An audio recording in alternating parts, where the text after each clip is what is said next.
अप्रैल 1919 को एक बहुत ही निंदनीय घटना हुई थी, बहुत ही दयनीय घटना हुई थी, जिसने सभी को झकझोर के रख दिया था।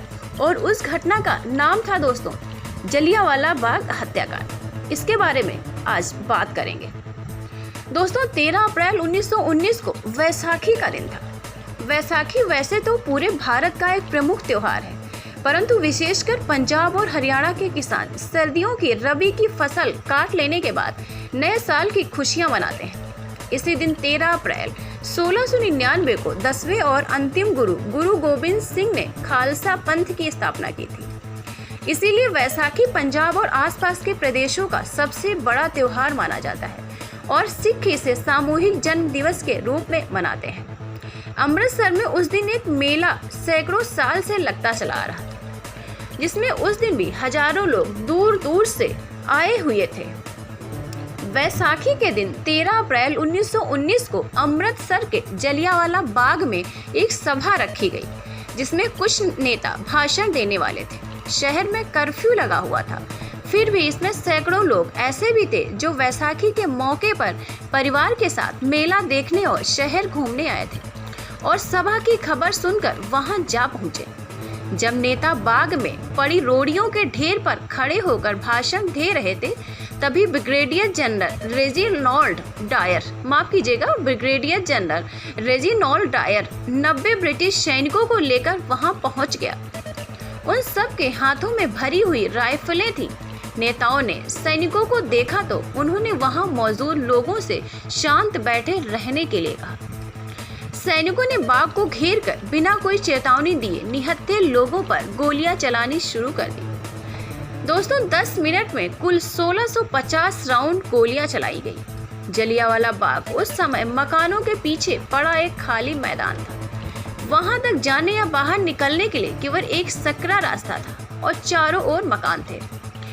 भागने का कोई रास्ता नहीं था। कुछ लोग जान बचाने के लिए मैदान में मौजूद एकमात्र कुएं में कूद गए, पर देखते ही देखते वह कुआं भी लाशों से पट गया। जलियांवाला बाग कभी जल्ली नामक आदमी की संपत्ति थी।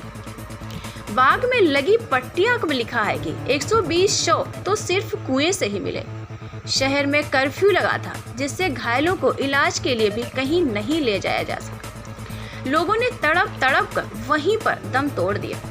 अमृतसर के डिप्टी कमिश्नर कार्यालय में 484 शहीदों की सूची है, जबकि जलियांवाला बाग में कुल 388 शहीदों की सूची है। ब्रिटिश राज के अभिलेख इस घटना में 200 लोगों के घायल होने और 379 लोगों के शहीद होने की बात स्वीकार करते हैं, जिनमें से 337 पुरुष, 41 नाबालिग लड़के और एक 6 सप्ताह का बच्चा। अनाधिकारिक आंकड़ों के अनुसार 1000 से अधिक लोग मारे गए और 2000 से अधिक लोग घायल हो गए। आधिकारिक रूप से मरने वालों की संख्या 379 बताई गई, जबकि पंडित मदन मोहन मालवीय के अनुसार कम से कम 1300 लोग मारे गए। स्वामी श्रद्धानंद के अनुसार मरने वालों की संख्या 1500 से भी अधिक थी, जबकि अमृतसर के तत्कालीन सिविल सर्जन डॉक्टर स्मिथ के अनुसार मरने वालों की संख्या 1800 से भी अधिक थी। मुख्यालय वापस पहुंचकर ब्रिगेडियर जनरल रेजिनॉल्ड डायर ने अपने वरिष्ठ अधिकारियों को टेलीग्राम किया कि उस पर भारतीयों की एक फौज ने हमला किया था, जिससे बचने के लिए उसको गोलियां चलानी पड़ी। British lieutenant governor Michael O'Dwyer ने इसके उत्तर में ब्रिगेडियर जनरल रेजिनॉल्ड डायर को टेलीग्राम किया कि तुमने सही कदम उठाया, मैं तुम्हारे निर्णय को अनुमोदित करता हूँ। फिर British lieutenant governor Michael O'Dwyer ने अमृतसर और अन्य क्षेत्रों में मार्शल लॉ लगाने की मांग की, जिसे वायसराय लॉर्ड चेम्सफोर्ड ने स्वीकृत कर दिया। दोस्तों इस हत्याकांड की विश्वव्यापी निंदा हुई, जिसके दबाव में भारत के लिए secretary of state Edwin Montagu ने 1919 के अंत में इसकी जांच के लिए हंटर कमीशन नियुक्त किया। कमीशन के सामने ब्रिगेडियर जनरल रेजिनॉल्ड डायर ने स्वीकार किया कि वह गोली चलाकर लोगों को मार देने का निर्णय पहले से ही कर वहां गया था और वह उन लोगों पर चलाने के लिए 2 तोपें भी ले गया था, जो कि उस सकरे रास्ते से नहीं जा पाई थी। हंटर कमीशन की रिपोर्ट आने पर 1920 में ब्रिगेडियर जनरल रेजिनॉल्ड डायर को पदान्वित करके कर्नल बना दिया गया और अक्रिय सूची में रख दिया गया। उसे भारत में पोस्ट न देने का निर्णय लिया गया और उसे स्वास्थ्य कारणों से ब्रिटेन वापस भेज दिया गया। हाउस ऑफ कॉमन्स ने उसका निंदा प्रस्ताव पारित किया, परंतु हाउस ऑफ लॉर्ड ने इस हत्याकांड की प्रशंसा करते हुए उसका प्रशस्ति प्रस्ताव पारित किया। विश्वव्यापी निंदा के दबाव में बाद को ब्रिटिश सरकार ने उसका निंदा प्रस्ताव पारित किया और 1920 में ब्रिगेडियर जनरल रेजिनाल्ड डायर को इस्तीफा देना पड़ा।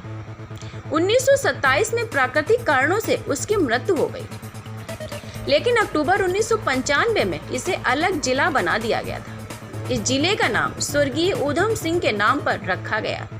ऊधम सिंह स्वतंत्रता सेनानी थे। जलियांवाला बाग हत्याकांड होने के पश्चात इन्होंने ही जनरल डायर की हत्या की थी। इस हत्याकांड की जांच के लिए कांग्रेस ने मदन मोहन मालवीय की अध्यक्षता में एक समिति नियुक्त की। तो दोस्तों, देखा आपने कितनी बड़ी निंदनीय और दयनीय घटना थी और अंग्रेजों ने हमारे देश भारत को पूरी तरह से कुचल कर रख दिया।